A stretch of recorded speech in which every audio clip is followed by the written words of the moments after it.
So here goes with the fourth example, evidencing what Michael Masi knew about the safety car rules due to his conduct. So one of the issues that we're dealing with here is the fact that hardly anybody will even see this. Thankfully, the video that I produced that was an hour and 45 minutes long that has now been seen by about 128, 129,000 people, which is waking people up to seeing what truly went on, the fact that Martin Brundle and David Croft were lying about the rules of the sport before the so-called human error even happened. Okay, that's got that many views. So far, the Michael Masi videos showing what Michael Masi actually knew, well, there's one there that's got 8,200 views, but then part 1, 3,000 views, part 2, 900 views, part 3, 1,500 views. Remember, 108.7 million people were duped when watching that thing live. These people don't know what Michael Masi knew. Many of them will have just bought this cover story of, oh, well, it was just this one guy who was under pressure, and therefore, yeah, we're all human, aren't we? It was just a really kind of high-pressured situation. He panicked because he thought everybody wanted to see a race. Yeah, so move on now. It's a lie. The guy is not on his own. He sits in an air-conditioned room with 10 or 12 FIA colleagues sat around him. They all know the rules of the sport. That's their job. Michael Masi has demonstrated his understanding of the rules of the sport loads of times. I've done a big PowerPoint presentation. I'm going to do it again with a few amendments, so that'll be coming out soon as well. This is the fourth time where it's a clear-cut example of him demonstrating not only did he know the rules, he knew the purpose of those rules. And that is because not only did he carry out those regulations in accordance with them, he actually extended that safety car period to make that safety car do an additional lap beyond the mandatory one. And he did that to ensure sporting fairness to all competitors. So this is what we're going to go through now. But part of the problem is these videos that I'm evidencing this still won't get seen. So please, if you can, share them. Please make people see what is truly happening. Number one, the one with the red, what Michael Masi knew. That evidences Spain 2019, where he kept the safety car lapping for an additional lap beyond the mandatory one. The second one, what Masi knew too, that evidenced Brazil 2019. What Masi knew 3 with the green, that evidenced, which one was that? Emilia Romagna. No, was it? No, it wasn't. Sorry. Eiffel. I always get that one in my head, Emilia Romagna. Eiffel 2020. Okay. The next one is going to be Sakhir 2020. So let's switch over to that. So, Sakhir 2020. What you see on screen is Jack Aitken. I think he'd subbed in for this race. I think this race is the one that Lewis Hamilton had to miss because of COVID, I think. He came around this last turn of the lap, okay, a shortened lap, kind of span it here. His nose cone clipped the orange barrier that I'm waving my cursor around now. Took the nose cone off the car.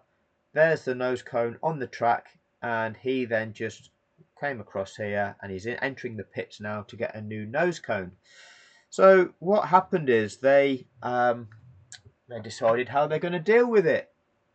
And you'll see, initially you saw when this plays through on the global feed, which I can't play to you because the video will get blocked, it went yellow flag and then it went track clear, but then they decide, I think they initially put a virtual safety car and then decide safety car because there's not a clear window where there's a space between when one car goes by that scene to the next one, where a marshal can safely run on there and pick up that nose cone. So they choose to use the safety car. And all they've got to do here is literally run onto track and pick that up, and they deploy the safety car because they can't be sure that a marshal running onto track to pick that up is going to be safe in doing so. It's all about safety.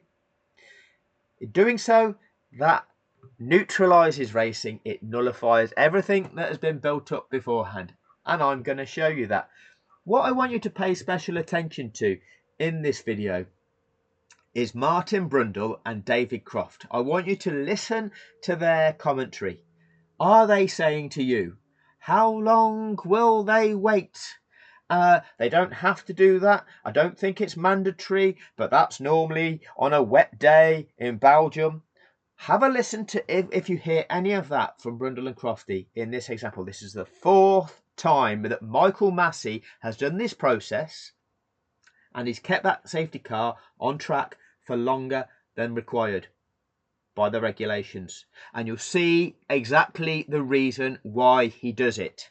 So I'm going to go to track and view. I'm going to rewind this from the start and we'll go through it. Okay, turn 10, turn 11. You've got a blue dot, AIT, Aitken that is. Let's watch what happens. Engine issue. Fernando Alonso watching on from the Renault garage. He'll be racing a course next season for the Renault team. He'll be testing for them in Abu Dhabi in the young driver test, in inverted commas, at the end of the season. And getting a... Came to a standstill, that was him spinning, and then he's gone across and into the pit lane, and that's why that blue dot has disappeared. So, if you look at these cars around the track, they're all fairly evenly spread. Yeah? There isn't that much space between each car where you could say there's a 20-30 second window where a marshal can safely run onto there and pick up that piece and come off the track. Now, it might not take him that long. It might only take him 10 seconds. But what if he tripped up? What if he fell over when he was doing so? What if he had a problem? Is there enough time then to say, oh, this guy's fallen over? The next car's just about to come round that corner and he doesn't realise that he's there and he's just going to smash straight into him. This is why you have to create this safety net, all right? This is why you have to do that. But you look at the positions of those cars, even by saying, right, virtual safety car, everybody slows down. Look, they're pretty much evenly spaced around the track. There's going to be a car going by, turn 11, every 5 to 10 seconds, you would think, even at safety car speeds. Sorry, even at virtual safety car speeds. So they have to bunch them up to create that window to deal with this situation. Having bunched them up, you can't just go racing again. That's not how it works. That's not how the regulations work. So, I'm going to show you something on data view first. So, data view shows lap 61 of 87.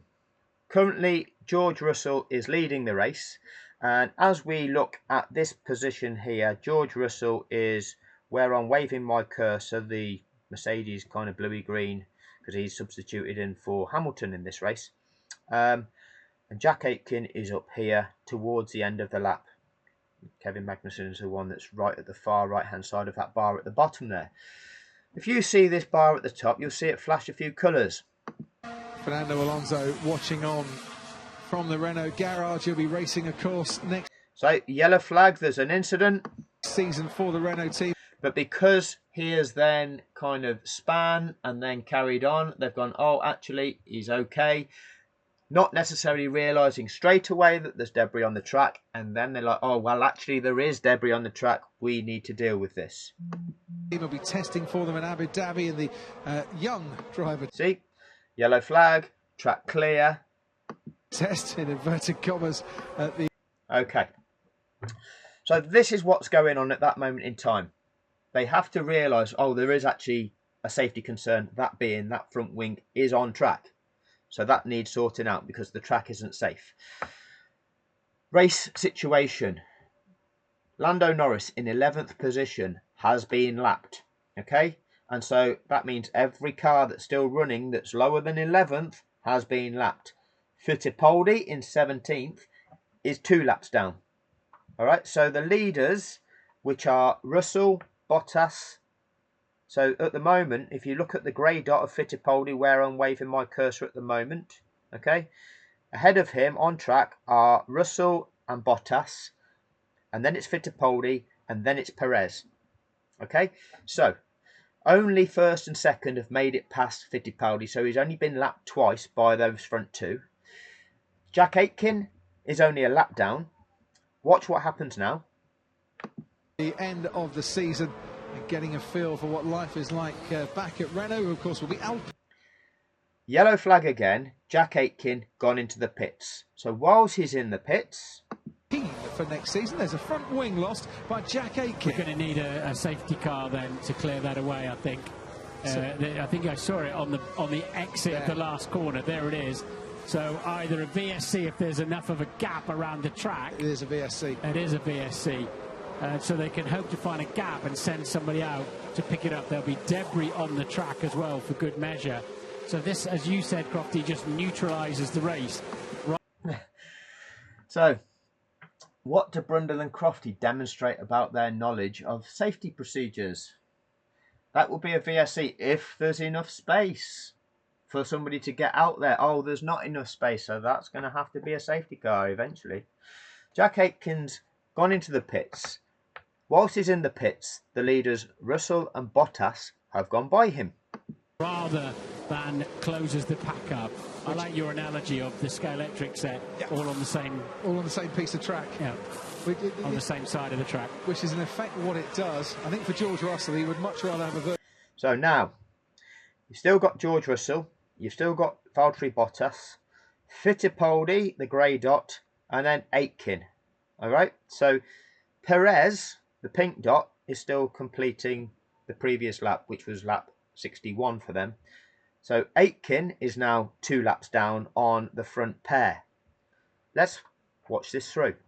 Virtual safety car at the moment than a normal safety car. And some. He would not want the pack to close up, but that's why they've thrown that virtual safety car, and this is why it happened. Oh, Jack looking out there. Might get a bit of buffering. He was lucky, that was just the front wing. It's really hard to see a gap. I mean, there's a gap after... Let me just try to sort something out to prevent the buffering. Here we go again.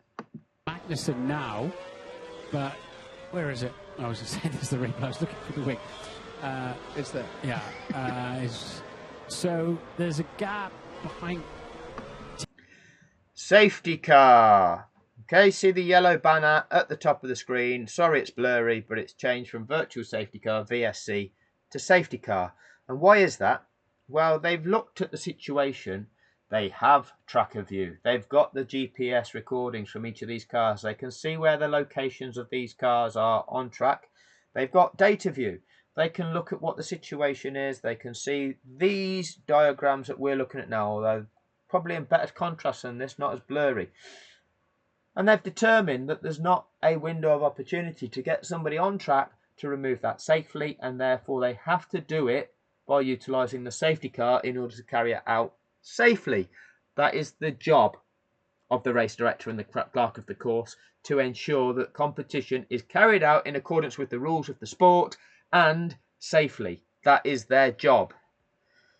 I can't see a gap out there to put a marshal on the track. I mean, the lucky thing is that is a marshal's post there where Jack Aitken hit the barrier. So there's not far for the marshals to go to get that wing. But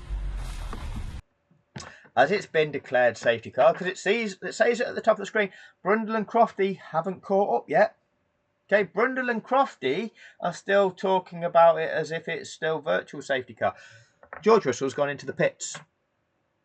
Okay, George Russell has gone into the pits. He's come round, completed lap, was that 63 is finished? Or, yeah, we'll soon see as this plays out.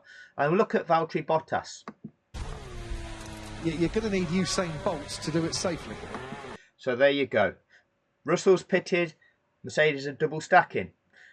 The grey dot of Fittipaldi, the blue dot of Aitken. Let's see what happens whilst these are in the pits. Yeah. Safety car's been deployed. Yeah, they have to. I can't see a gap. I can't see a gap in the way the cars are distributed around the track. And they're stacked up. They're double stacking at Mercedes. The front right tyre was slow for George Russell. And for Valtteri Bottas, even more confusion for a crew that are normally...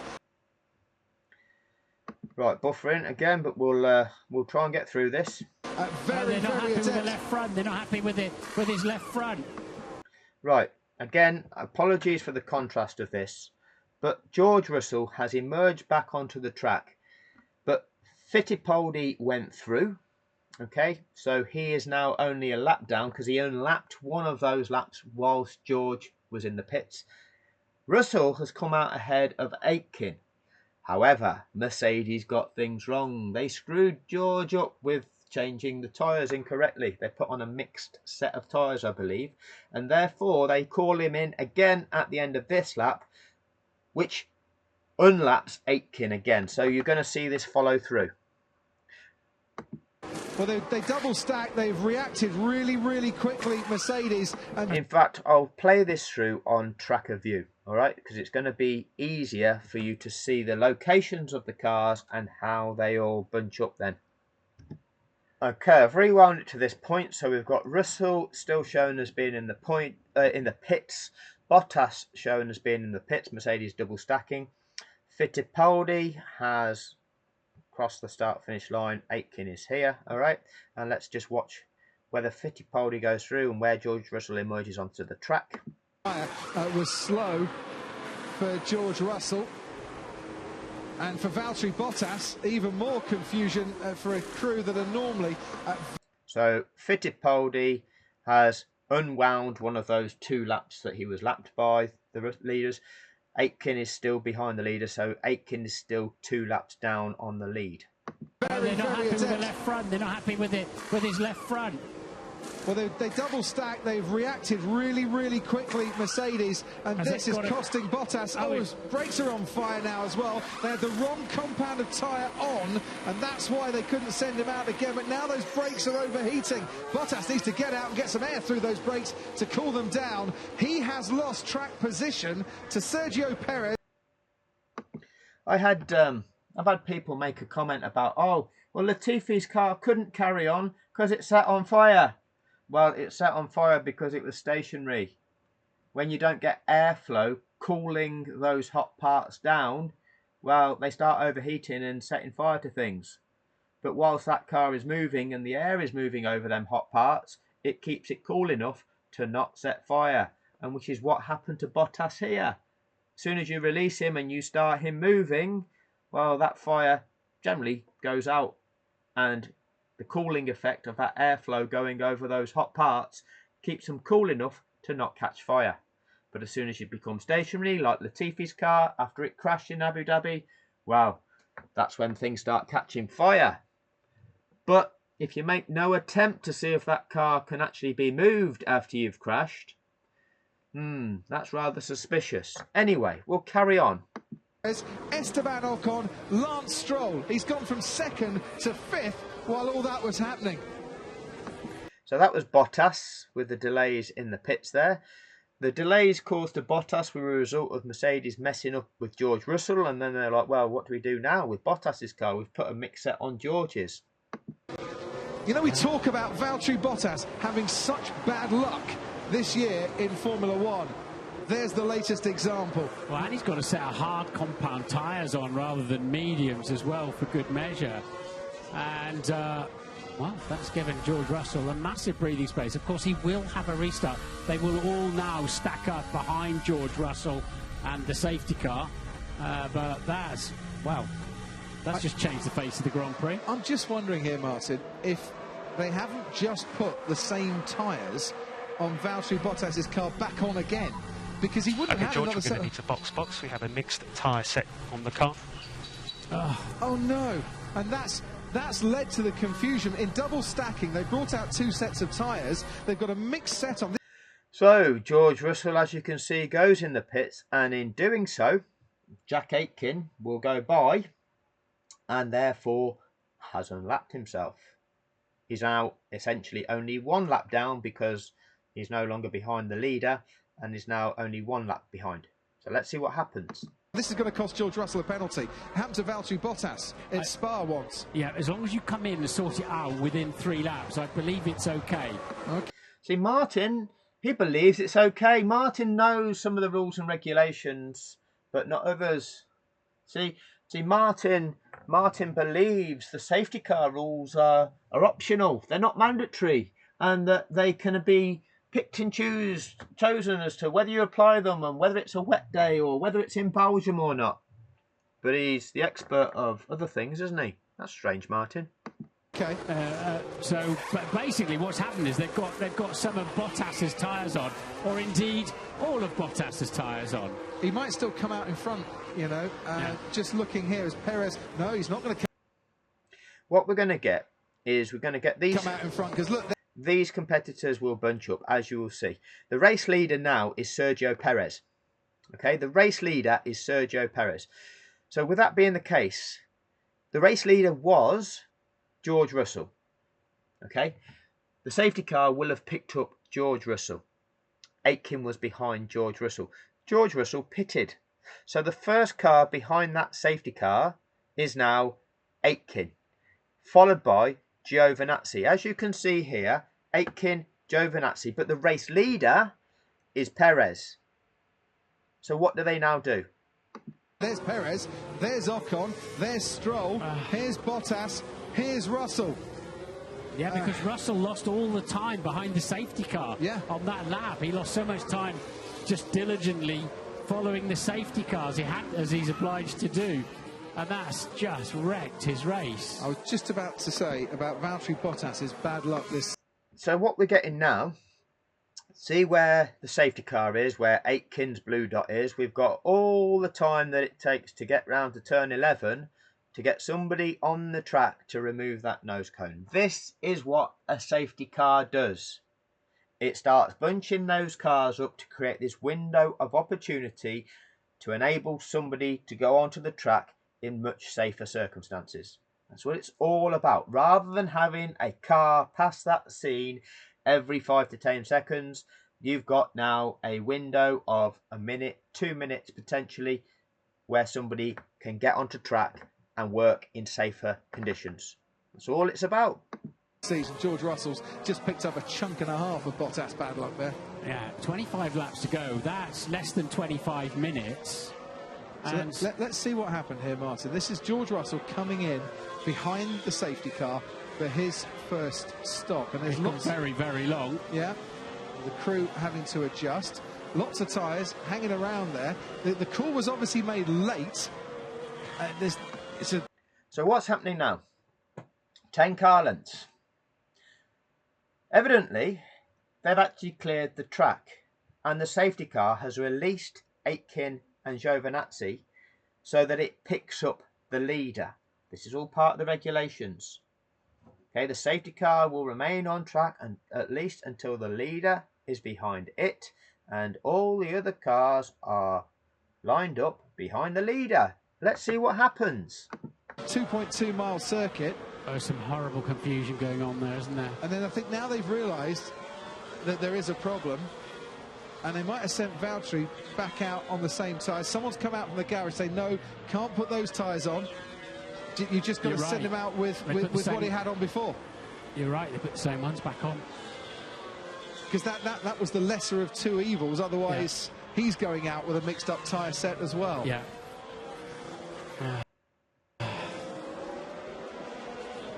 And you can see everyone's scampering out there. It's hard enough, Martin, to scamper out to service one car, but when you're double stacking at the last minute as well, on such a short lap, Mercedes might think in hindsight that wasn't the best thing to do. So what they're doing here is covering off a restart behind a safety car so that they're not on old tyres with people like a Perez behind them, right behind them, on new tyres. But I think the guy on the left front can probably see that they've got George Russell, GR on them rather than VB or something. All the while, those brakes getting very, very hot indeed. What you saw there, or you may not have picked up on it, Fittipaldi went into the pits. So what he's done, he knows that he's that far ahead of this safety car snake now. You can go in the pits and get out of the pits before that safety car snake comes by. Hence, you don't get yourself lapped again whilst you are in the pits. All right. Had he have gotten lapped again and made himself 2 laps down by going in the pits, then, well, you don't get that back. That's the way this works. Unlucky that this safety car's been out on there long enough. You have caused yourself to get lapped by your decision to pit, and whilst you were in the pits you got lapped. You're not eligible to now unlap if you've got yourself lapped in that manner. That's, again, these are how the regulations work. We'll carry this on. So this is so un-Mercedes-like, isn't it? what a race this is now turning into. Mercedes problems, and that debrief is now starting. Flip that over. At the end of the first lap, Sergio Perez was... So what's happening now? Look at this pink dot at the front, Sergio Perez. What's happening now? In last place. We're on lap 65 behind the safety car. Guess who's... Kevin Magnussen is being released. So let's have a look at data view.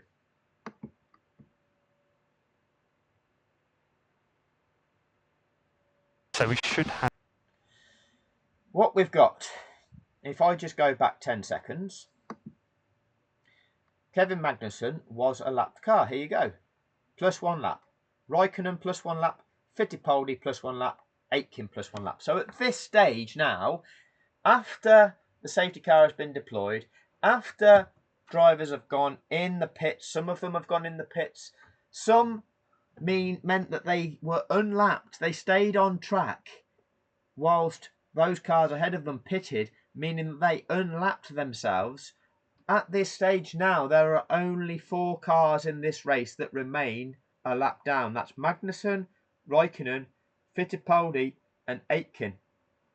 So they're the 4 cars that need to unlap. That's the way it's worked.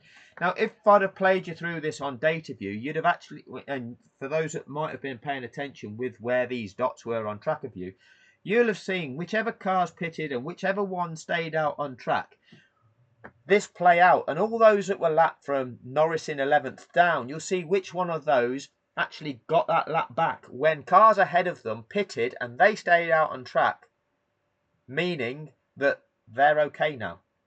All right, or their timing of their pit stop enabled them to effectively get that lap back. So 4 cars, Magnussen, Raikkonen, Fittipaldi and Aitken, need now to be released. Sky Sports commentary are getting this wrong, but race control aren't. Why is that? Well, because race control have this screen. This is all done by computer. You've got GPS on the car. It all tallies up with all of this stuff, and you can see exactly who is now eligible for the unlapping. So we'll go back to tracker view. Magnussen, Raikkonen, Fittipaldi and Aitken. Flip that over. At the end of the first lap, Sergio Perez was in last place. And remember, Fittipaldi and Aitken are there at turns 2 and 3. We've got Magnussen will be the one that makes his way through. Where's Raikkonen? Raikkonen's right at the back of the first snake behind the red dot, so he's at about turn 6 at the moment. We'll play it through. We're on lap 65 behind the safety car. Guess who's leading the race? Sergio Perez, ladies and gentlemen. So we should have good pace with the new tyre set, So all not lost. So basically, George, you've done really, really well leading this race. You've kept calm, you've kept it under control. What we need you to do now is a bit of overtaking as well. About 4 seasons in one day. This is every bit of racecraft in one night for George Russell here. But Perez now leads. Esteban Ocon, who's never been on the podium in... So that's Raikkonen passed. So that's Magnussen and Raikkonen now made it past the safety car. We've still got Fittipaldi and Aitken. Now they've only just caught up with the back of the snake. Formula One is second. Lance Stroll is third. That's a fair comment from Bono there, isn't it? As they let the lap cars go through now, of which there are 6 of them, yeah. 4. I've just explained that to you. It's a fair comment of, okay, heads down, you're okay, you drop back to 5th place, but you're right in there still, and you've got a fresh set of medium compound tyres.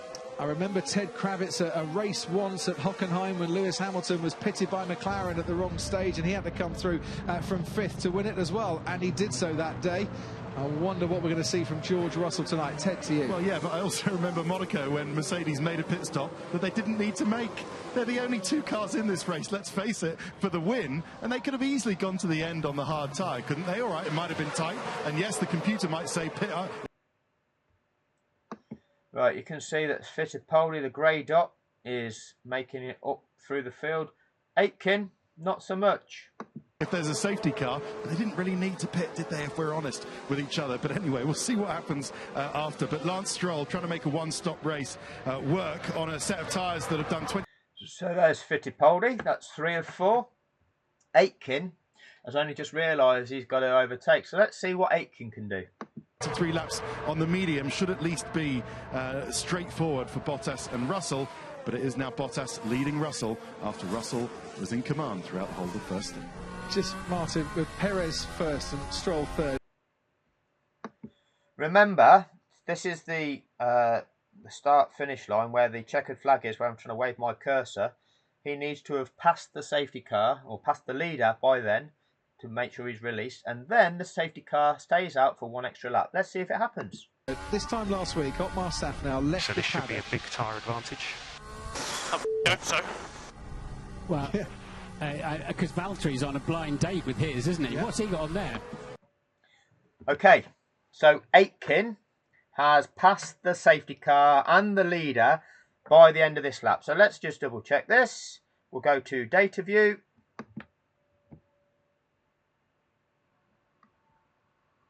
When it decides it wants to switch over. No trickery from me. I've got all the latest technology. Is that an old girlfriend? If I just rewind it 10 seconds and then we'll see that which lap clicks over.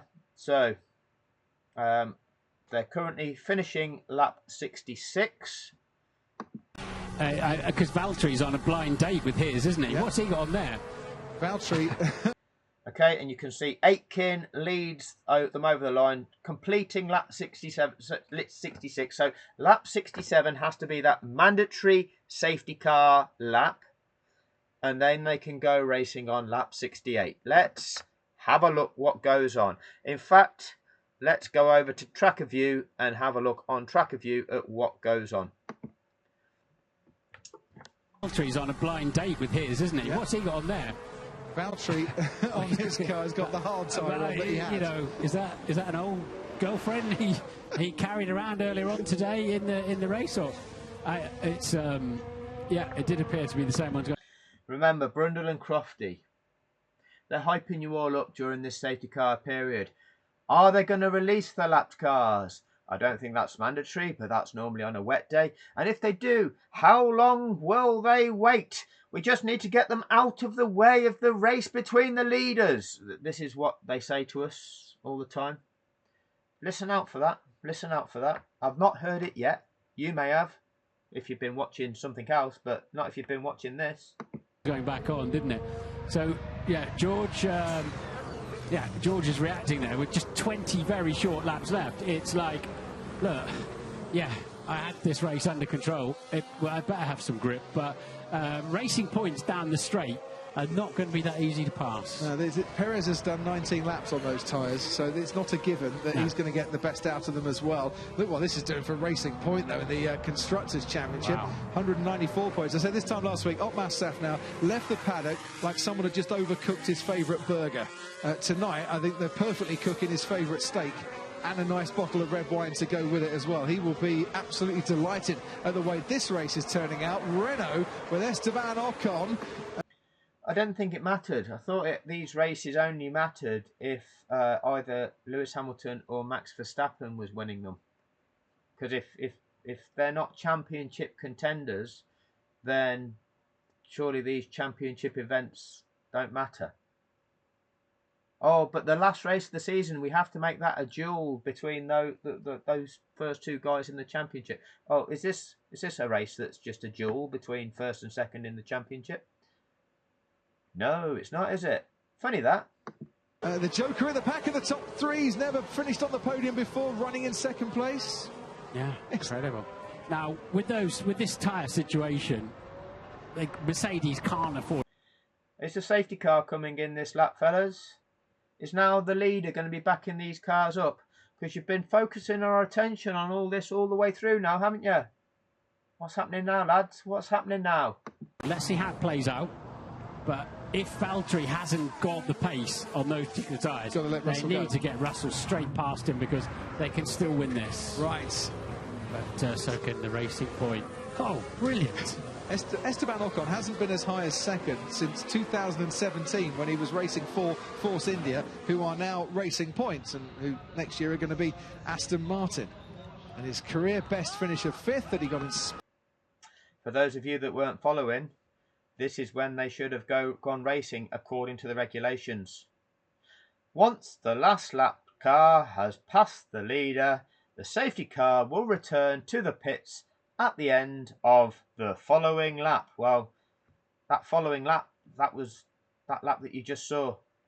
Now on to the following lap.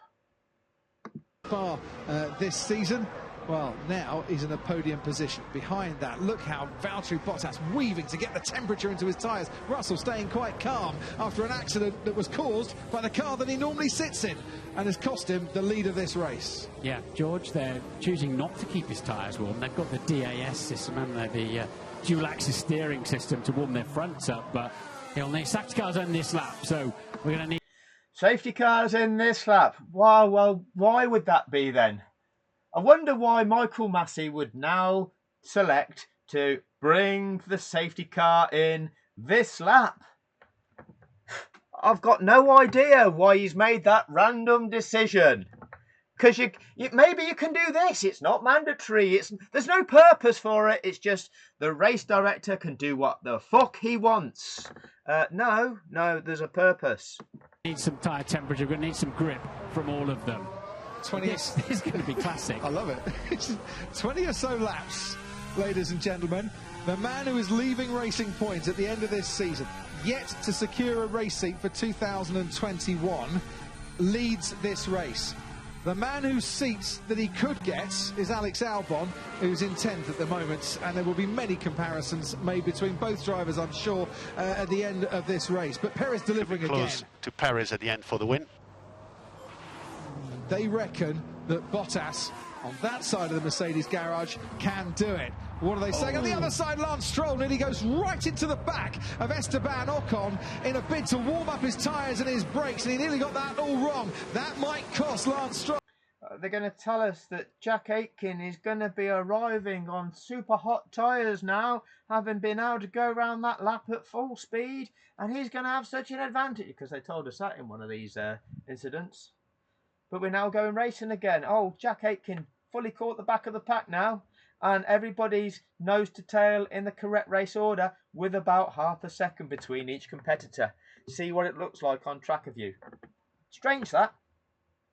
That's the 4th time. The 4th time that Michael Masi, race director, has done that. Twice in 2019.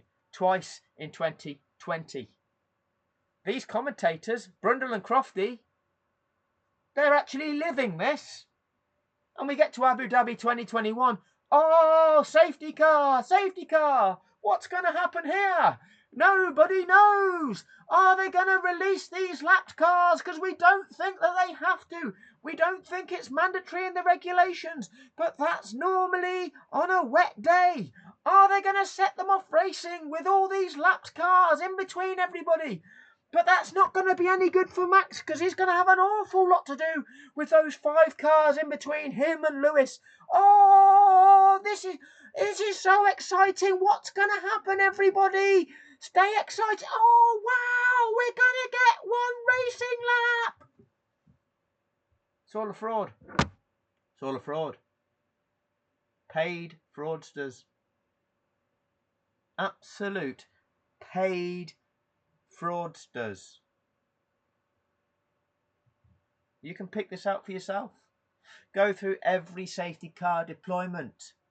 The safety car remains on track until the leader is behind it and all the other cars are bunched up behind the leader in the correct race order. If cars have been lapped, meaning it's not the correct race order, you carry out the procedure. 48.12 was the designated regulation code back in 2021. You carry out that, and that creates this situation where the cars are in the correct race order, stacked up nose to tail, where essentially we're restarting from a scratch position. All of the previously built advantages are wiped out for everybody, and we go again.